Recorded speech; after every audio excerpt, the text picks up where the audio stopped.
Hi to all of you. आज हम लोग जो क्वेश्चंस करने जा रहे हैं बच्चों, वो कुछ बेंचमार्क क्वेश्चंस हैं टेंथ के कॉनकेव मिरर और कॉन्वेक्स मिरर को लेकर, यानी रिफ्लेक्शन को हम लोग यहाँ पढ़ने जा रहे हैं। और जैसे कि मैं बता रहा हूँ कि ये बेंचमार्क क्वेश्चंस हैं, तो कुछ बच्चों के यूटीज अभी अप्रोच कर रहे होंगे, कुछ बच्चों के यूटीज हो चुके होंगे। तो पहले मॉड्यूल में ये सब चीजें आपके पास आ रही होंगी। तो रिवीजन के तौर पर आप इन बेंचमार्क क्वेश्चंस को ले सकते हैं, और बोर्ड में भी ये बहुत कामयाब क्वेश्चंस हैं। इन क्वेश्चंस को लेकर आप लोग आगे पाइल अप कर सकते हैं, जितने भी क्वेश्चन करना चाहते हैं आप करें इस पर। इसमें कोई रोक टोक नहीं होनी चाहिए। लेकिन पहले अगर आप इनको सीख लेते हैं, तो ये एक सेंस ऑफ वैरायटी तुम्हारे दिमाग में ना प्रिवेल कर देगी। तो तुम्हें ना आगे चलने की ना एक टोन मिल जाएगी, तुम्हारे पास ना एक रास्ता मिल जाएगा, वे फॉरवर्ड मिल जाएगा। बस इतनी सी चीजें आप लोगों ने सीखनी है यहाँ पर। और जिस तरह से मैं क्वेश्चंस को सॉल्व कर रहा हूँ, आपने सिर्फ सॉल्यूशन नहीं देखना, आपने ना गतिविधि को देखना है कि मैं किस तरीके से सॉल्व करता हूँ, तरीका क्या है। वही चीज आपने बोर्ड में भी करनी है। तो बोर्ड के पूरे उद्देश्य को सामने रखते हुए हम लोग इन बेंचमार्क क्वेश्चंस को करने वाले हैं। और आज तक ऐसा नहीं हुआ कि बोर्ड में इन क्वेश्चंस के टाइप से इतर कोई क्वेश्चन आया हो।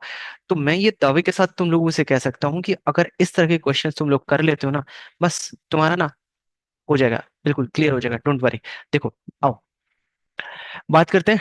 एक डेंटिस्ट मिरर है। यहाँ पर दो क्वेश्चंस मैंने लगाए हुए हैं। Dentist mirror has radius of curvature of 3 centimetre. How far must it be placed from a small dental cavity to give a virtual image of the cavity that is magnified 5 times. तो यहाँ मैं तुम्हें ये भी बताऊंगा कि question को उठाना कैसे है, पहले क्वेश्चन को परसीव कैसे करना है, और क्वेश्चन की तह तक कैसे पहुंचना है। जनरली जब टेंथ में बच्चे होते हैं, तो वो बच्चे ना क्वेश्चन में बस फॉर्मूला पकड़ते हैं, और इतनी बेहद जल्दी में रहते हैं कि बस डेटा मिल जाए, यूवीएफ मिल जाए, और हम बस वीएफएक्स इफेक्ट डाल दें इसमें फटाफट। नहीं यार, ऐसा नहीं होता। थोड़ा सा ना ठहरो, क्वेश्चन को इमेजिन करने की कोशिश करो रियल वर्ड के साथ, और फिर क्वेश्चन पर अटैक करने की कोशिश करो। एकदम से धुआंधार मोड में मत आया करो कि बस डेटा पकड़ लो, कहीं माइनस कहीं प्लस, जहां जोड़ तोड़ मिले। यार राजनीति थोड़ी है कि कुछ भी कर दिया। नहीं, ऐसे नहीं कर सकते। आप लोगों ने ध्यान से क्वेश्चन को पकड़ना है और समझने की कोशिश करनी है। कई बच्चे इस कवायद में अपना ना इंटरेस्ट लूज कर देते हैं। हमें तो समझ में आ नहीं रही। जब टेंथ की हमारी फिजिक्स समझ में नहीं आ रही, जब इसी की हालत हौले हौले थल्ले थल्ले चल रही है, तो फिर आगे जाके जाने क्या होगा। तो ये जो जाने क्या होगा वाले सीन में ना, तुम अपने आप को पूरे हीरो बन के कि यार होगा होगा सब कुछ होगा, तो वो हीरो बनने की कोशिश करो, लेकिन अपनी मेहनत के साथ। ऐसे नहीं, फर्जीवाड़े के साथ नहीं। देखो क्वेश्चन को उठाते हैं, आओ मेरे साथ। डेंटिस्ट मिरर है। पहले तो ये ध्यान रखो कि डेंटिस्ट को चाहिए क्या। अब डेंटिस्ट तुम्हारे मुंह को ऐसे जब करवा देगा, और अगर मान लो कहीं कैविटी या कहीं कुछ दुख दर्द तुम्हारे दांत में है या पूरे जबड़े में है, अब डेंटिस्ट अंदर थोड़ी घुस जाएगा तुम्हारे जबड़े में। समझ रहे हो ना मेरी बात। तो उसको देखने के लिए कि दरअसल तुम्हारे दांत में हुआ क्या है, कहाँ चीज चबक है, तो तुमने क्या करना है, तुमने खुद अपने आप को ऐसा सोचो कि अगर कोई चीज तुम्हें देखनी है, तो तुम मुंह के अंदर थोड़ा ना घुस जाओगे मेरे बच्चों। आपने उसकी इमेज को देखना है। अब इमेज भी कैसी देखो, इमेज ऐसी देखो कि पूरा पूरा जो तुम्हारा टूथ है, तो पूरा का पूरा वो बड़ा दिखाई दे, जिससे कि आप एनालाइज कर पाओ। एज अ डेंटिस्ट आप एनालाइज कर पाएंगे कि प्रॉब्लम दरअसल कहाँ है। तो उसके लिए आप जो मिरर का चुनाव करोगे, तो ध्यान रखना कॉन्वेक्स मिरर का चुनाव नहीं कर सकते तुम लोग। बिकॉज कॉन्वेक्स मिरर के तुम लोगों ने केसेस पढ़ लिए होंगे, और जैसे मैंने अपने प्रीवियस वीडियो में तुम्हें पढ़ाया भी था, कॉन्वेक्स मिरर हमेशा और हमेशा वर्चुअल इमेज देगा। और वर्चुअल इमेज कैसी होगी, छोटी इमेज देगा। एक तो वैसे भी दांत छोटा, ऊपर से कैविटी और छोटी, और ऊपर से इमेज और छोटी आ जाए इसमें, तो समझ जाओ कहीं ऐसा तो नहीं कि दांत देखा जा रहा हो लेफ्ट वाला और निकले उसके और बगल वाला, तो गड़बड़ हो जाएगी। ऐसा नहीं करते। तो जो डॉक्टर साहब होते हैं वो बड़ा सोच समझ के इसका इस्तेमाल करते हैं। तो वो आपके आपके जॉ के अंदर जब वो कोई चीज देखेंगे, तो मान लीजिए वो कुछ इस तरह का हिसाब किताब बनाएंगे। वो मिरर को ऐसे प्लेस करेंगे, जिस चीज को भी ऑब्जर्व करना है, और as a part of making image, formation of the image, वो कोशिश करेंगे कि आपका जो फोकस है और पोल है उसके बीच में दरअसल ऑब्जेक्ट को रखा जाए। समझ पा रहे हो मेरी बात? इससे इससे लाभ और हानि क्या होगी? लाभ ये होगा कि जहां फोकस करना है उसी कैविटी को पकड़ा जाएगा। हानि क्या होगी? अरे हानि इसमें कुछ नहीं होगी यार, देखो इधर। आप जानते हैं कि जब आपने फोकस और पोल के बीच में अपना ऑब्जेक्ट रखा, तो अब मुझे ये मालूम है कि यहां मुझे कुछ बड़ी इमेज मिलेगी, जो कि मेरी रियल नहीं होगी, वर्चुअल इमेज होगी। और वर्चुअल इमेज आपको मेरे बच्चों इस मिरर के अंदर दिखेगी। अंदर दिखेगी, जैसे तुम अपने जो सिंपल मिरर होता है ना, जो प्लेन वाला होता है, उसमें जैसे अपने आप को देखते हो तुम, तो तुम्हारी इमेज उसमें दिखाई देती है। ऐसे ही करके आप लोगों को इस वाले मिरर में भी वो इमेज दिखाई देगी, जिस भी कैविटी पे आप फोकस करना चाहते हो, जिसको आपने ऑब्जेक्ट के तौर पर माना है। ठीक है, इतनी बात पकड़ में आती है। यहाँ हम रे डायग्राम्स का इस्तेमाल नहीं करेंगे यार, हम लोग न्यूमेरिकल सॉल्व कर रहे हैं, तो हमें रफ फिगर बनेगा, दैट्स इनफ इनफ। वहां आपको बोर्ड में इस पे नंबर नहीं कटने वाले, क्योंकि आपको उसने स्पेशली ये नहीं बोला कि आप रे डायग्राम बना कर दिखाओ, तो आपने ये भी बना दिया अपने मीनिंगफुल पर्पस को लेकर। तो वो बहुत अच्छी बात है, मतलब टीचर को ना इस तरह का एक मीनिंगफुल सेंस मिल जाता है कि इस बच्चे को ना आता है, जब आप ऐसे काम कर रहे हो तो। अब आप कर रहे हो तो घिचड़ पुचड़, कि कहीं रे कहीं जा रही है, इमेज कहीं बन रही है, वो ना टीचर को भी एक सेंस ऑफ कंफर्ट नहीं देता जब वो चेक कर रहा होता कॉपी, कि यार आधा नंबर दूं या ना दूं, बड़े पशुपेश में रहते। सोचो, आधा आधा, आधे नंबर के लिए, और मैं आधे किलो की बात नहीं कर रहा हूं, मैं आधे नंबर की बात कर रहा हूँ। And it makes a significant difference, आधा नंबर बनाता है। लेकिन वो ना पशुपेश में पड़ जाता है, यार दूं या ना दूं, क्योंकि काम ऐसा हो रहा होता है। तुमने ऐसा नहीं करना है, तुमने बहुत क्लियर कट काम करना है। हम मान के चलते हैं कि ये जो डेटा के रूप में तुम्हें दिया गया है, मेरे बच्चे 5 गुना, ये देखो 5 गुना 5 टाइम्स, अब इसे कैसे लिखें? अब बच्चे यहाँ गलती करते हैं, देखो। तुम्हें ऑलरेडी पता है कि ये जो इमेज है ना, ये 5 टाइम्स ऑफ ये जो ऑब्जेक्ट है, यानी ए और बी, ऐसे मानो। और इसे लिख दो ए डैश बी डैश। इसे मानने में तो कोई खतरा नहीं है। आपने मान लिया, डेटा तुम्हें मिला हुआ है कि भाई रेडियस ऑफ कर्वेचर कितना है। सी के साथ अगर आप जाओ तो रेडियस ऑफ कर्वेचर तुम्हारा 3 सेंटीमीटर है। अब तुम जानते हो कि फोकस कितना होता है? फोकस होता है इसका आधा, यानी 3/2 सेंटीमीटर हो गया। तो फोकल लेंथ भी तुम्हारे पास तैयार हो गई। ओके, चलो इतना डेटा हमने बना लिया यहाँ पर। देखो, एकदम ना कूद कर नहीं पढ़ना है डेटा के ऊपर, धीरे धीरे समझ कर करोगे, और 2 4 बार करोगे तो प्रैक्टिस इतनी हो जाएगी, तो तुम ना इसे दिमाग में सॉल्व कर दिया करोगे। ऐसी चीजें होती हैं, हाँ। मैं कन्विक्शन से कह रहा हूँ इस बात को। M = अब हम लिखते हैं H2/H1। अब बच्चे इसमें भी लड़ाई करने लगते हैं, सर ये H2 क्या है, H1 क्या है? मेरे बच्चों कुछ नहीं है। अगर आप इसे HI भी लिख देंगे तो ये इमेज ही रहेगी, और यहां भी ये इमेज को ही बताता है हमेशा, इमेज हाइट को, इमेज हाइट को। यहां पर HO लिख देंगे तो भी ठीक है, ऑब्जेक्ट हाइट को बताएगा। तो इस बात पर किसी भी प्रकार का वाद विवाद नहीं होना चाहिए, बहुत क्लियर होनी चाहिए आपके दिमाग में ये सारी चीजें। लिखा आपने एक रेगुलर नोटेशन में है, कोई फर्क नहीं पड़ता, किसी बुक में ऐसा दिखेगा, किसी मॉड्यूल में ऐसा दिखेगा, बस। अब इससे इतर तो नहीं दिखेगा, यहाँ पर कोई चीते भगेरे की फोटो थोड़ी ना लगेगी, इतना ही लगेगा, इससे ज्यादा कुछ नहीं होगा। क्या कोई सर्कस थोड़ी कर देंगे हम यहाँ पर, इसमें कोई लड़ाई नहीं होती है। अब आपने जो अगला स्टेप देखना है, वो ये देखना है कि भाई देखो ऐसा है, 5 गुना यानी 5 times of the object height है, ऑब्जेक्ट हाइट है। ये H1 मैंने लिख दिया यहाँ पर, H2 को मैंने H1 5 गुना लिख दिया, और ये तो H1 है ही है। देखो ये कट गया, तो आप यहां पर देखोगे मेरे बच्चों, ये बन रही है 5 टाइम्स, यानी कुल मिलाकर 5 जो आ रहा है, अगर मैं टाइम्स भी ना लिखूं तो मैथमेटिकल अगर एक नंबर मुझे दिखाई दिया, तो मेरे बच्चों वो आया 5। ओके, अब देखते हैं, सुनो जरा, अब ध्यान से बातें सुनो। अब आप यहां इस बात पर भी लड़ाई कर सकते हो कि सर आपने विद रेगुलर साइन कन्वेंशन इसके साथ हिसाब किताब क्यों नहीं किया? मैं दोबारा रिपीट कर देता हूं कि सर आपने विद साइन, जैसे एक नॉर्मल भाषा होती है, विद साइन आपने वैल्यूज पुट क्यों नहीं की? दरअसल ध्यान से देखो, देखोगे ना, तो मैंने विद साइन ही पुट करी है यहाँ पर वैल्यूज। हमने साइन कन्वेंशंस क्या माने हैं कि जो प्रिंसिपल एक्सेस से चीजें ऊपर होती हैं वो पॉजिटिव साइन के साथ होती है। आपने ऊपर की तरफ लिया है मेरे बच्चों, ये प्लस प्लस ही लिया है आपने, ए डैश बी डैश को। और आपने ये भी जो ए बी है यानी H1 है, ये भी प्लस लिया है, और ये कट कटा के आपके पास आया 5। अब हमें सीखने वाली बात क्या है? सीखने वाली बात यह है, जब उसने मुझे 5 गुना ऑलरेडी बोल दिया था, तो इतना ना करके जो बच्चे अपना लेवल डायरेक्टली बढ़ाना चाहते हैं, हमेशा जब भी ऐसा दिया हो, ये ऑब्जेक्टिव तौर से मैं आपको बताता हूं, जब जल्दी जल्दी चीजें करनी होती हैं, अभी तो बहुत प्राइमरी लेवल पर तुमसे बात कर रहा हूं मैं।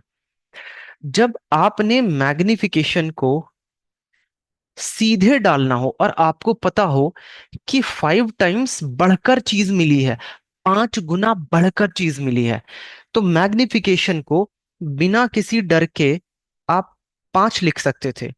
अब रही बात कि इस मैग्निफिकेशन को जब आप इस्तेमाल करेंगे, ध्यान रखना, अब ये सिर्फ मैग्निफिकेशन आया है मैग्नीट्यूड में।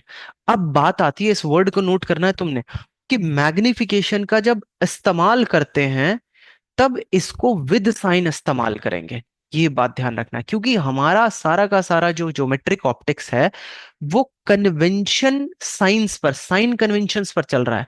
तो हमने भी विद साइन चीजों को इस्तेमाल करना है जब भी हम फॉर्मूले में इस्तेमाल करेंगे, या नॉर्मल कहूं तो जब भी इसका इस्तेमाल करेंगे। अभी तो बच्चे मैंने सिर्फ क्या निकाल दिया, अभी तो मैग्नीट्यूड निकाला है, इस्तेमाल नहीं किया मैंने। ओके, अच्छा सर जरा इस्तेमाल करके दिखाओ। हाँ हाँ करते हैं ना, क्यों नहीं करेंगे, देखो।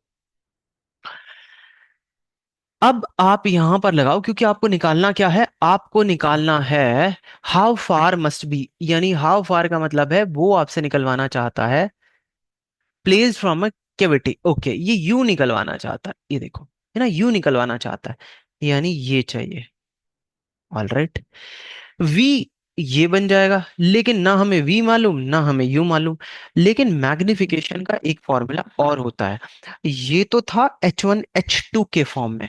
अब मैं आपको बताता हूं मैग्निफिकेशन का फॉर्मूला V अपॉन यू के फॉर्म में, विद साइन।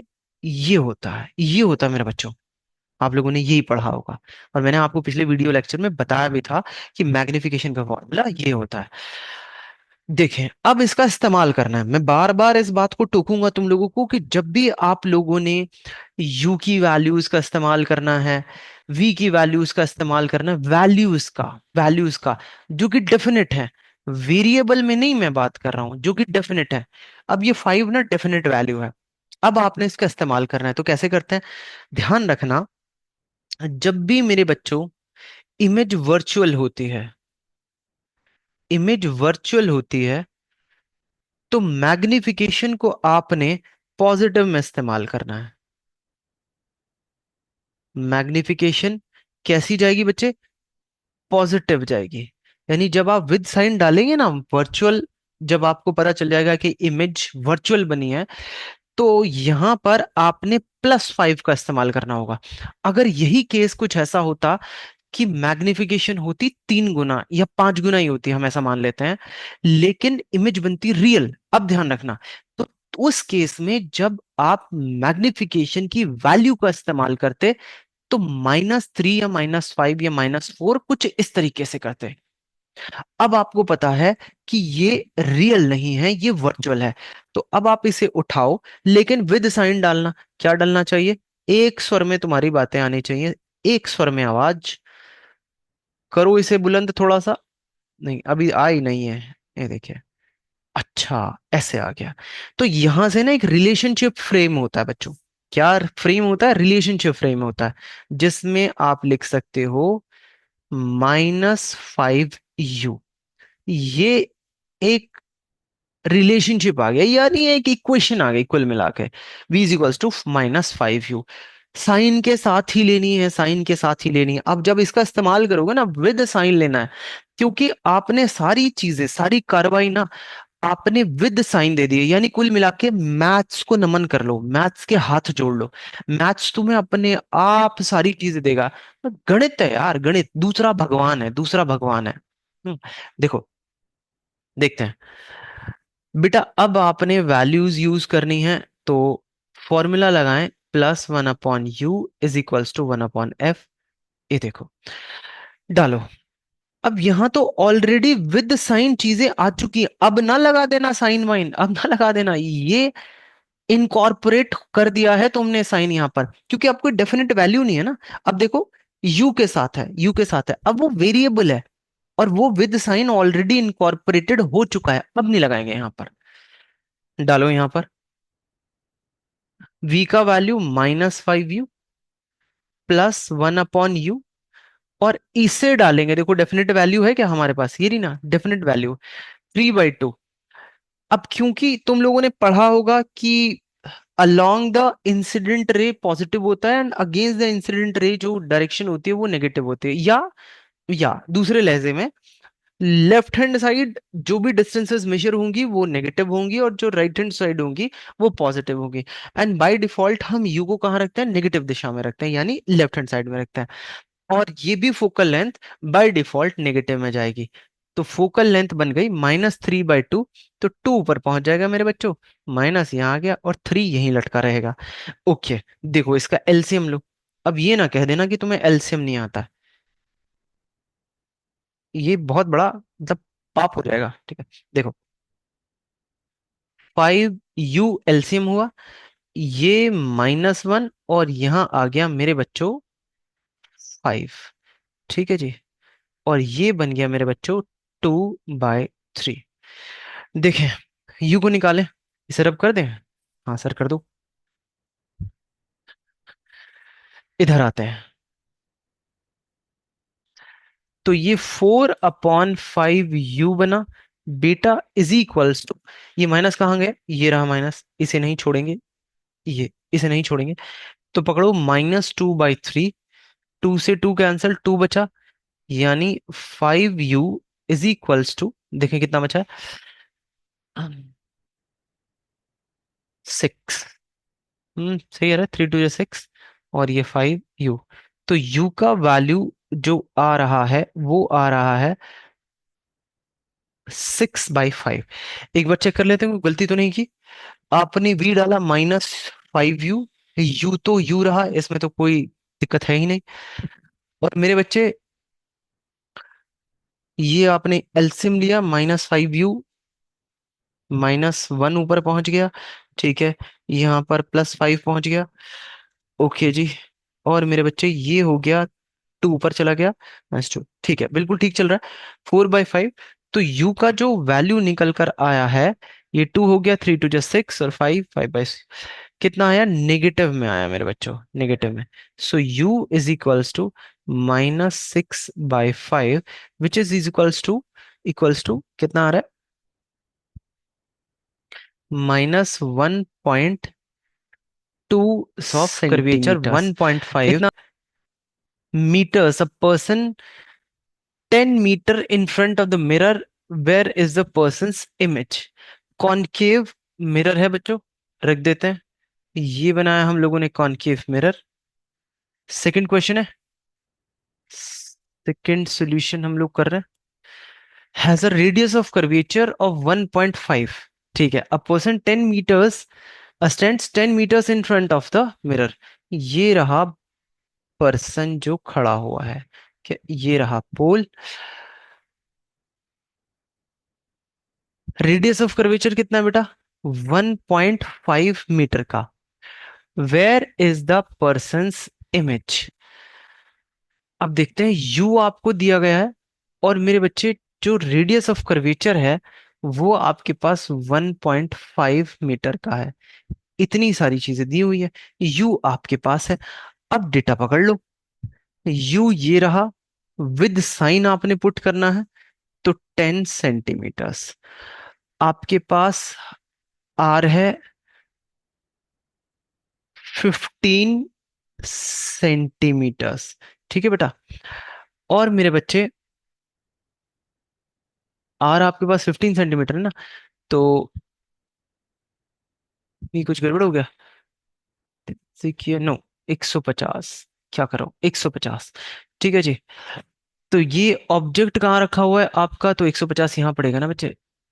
इसको यहां से हटाओ, ऐसे करके इसको हटाओ। ऑब्जेक्ट रखा हुआ है 10 मीटर पर। 10 मीटर। अच्छा, सारी चीजें मीटर में चल रही हैं यार, ये क्या कर रहा हूं मैं, हटाओ हटाओ हटाओ हटाओ। सब चीजें। ये रहा 10 मीटर्स पर, मैं सेंटीमीटर क्यों ले रहा हूँ, इसको 10 मीटर बनाते हैं। This is 10 metres. और ये रहा 1.5 मीटर। ठीक है। यू बनाते हैं, यू बनाते हैं। सर 10 मीटर्स, सो -10। मीटर्स में चल रही हैं सारी चीजें। रेडियस ऑफ कर्वेचर है आपके पास -1.5 मीटर्स। All right. तो फोकस कितना बनेगा मेरे बच्चों, आधा कर देते हैं। तो 1.5/2, यानी 0.75, 0.75 मीटर्स। और ध्यान रखना नेगेटिव में रखना है इसे, -0.75 मीटर्स। आती है बात पकड़ में इतनी। ठीक है, आगे चलते हैं। अब देखो, 1/v+1/u is equals to 1/f। यानी आपने क्या किया, यूजिंग मिरर फॉर्मूला, या आप यहां पर लिख सकते हैं applying mirror formula. Using mirror formula.